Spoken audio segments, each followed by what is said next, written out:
अस्सलाम वालेकुम, welcome back to my channel. आज मैं आपके साथ खस्ता शामी कबाब की रेसिपी शेयर कर रही हूँ जो चिकन से हम तैयार करेंगे।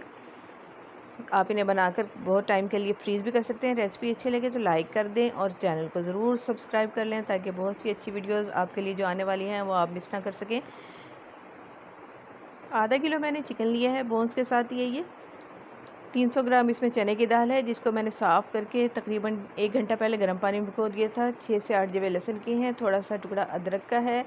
इसके अलावा इसमें मैंने 11 अदद ये साबुत गोल लाल मिर्च डाल दी है और 1 टेबलस्पून भर के मैंने इसमें पिसा हुआ गरम मसाला शामिल कर दिया है। आप साबुत भी कर सकते हैं।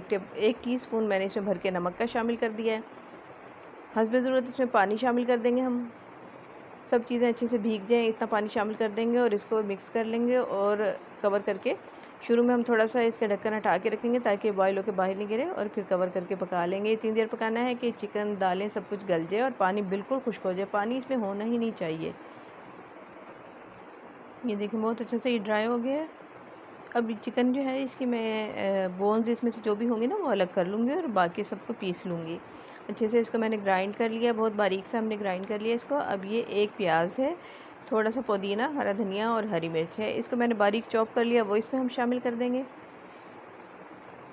1 अंडा शामिल कर देंगे। इन सब चीज़ों को हम बहुत अच्छे से मिक्स कर लेंगे, आपस में अच्छे से कंबाइन कर लेंगे इसको।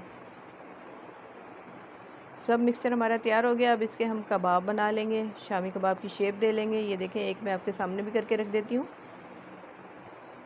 ये सब हम इस तरह अलग अलग किसी भी ट्रे या किसी प्लेट में रखेंगे। अगर हमें लेयर करना हो तो हम इसके दरमियान कोई ना कोई पॉलीथीन की लेयर करेंगे। ये देखिए सारे शामी कबाब तैयार हो गए। अब हम इसको फ्रीज़ कर लेंगे और सारी रात के लिए फ्रीज़ करेंगे। ये देखें मैंने इनको तल लिया है शामी कबाब को। बहुत अच्छे खस्ता हमारे शामी कबाब तैयार हुए हैं। Thanks for watching.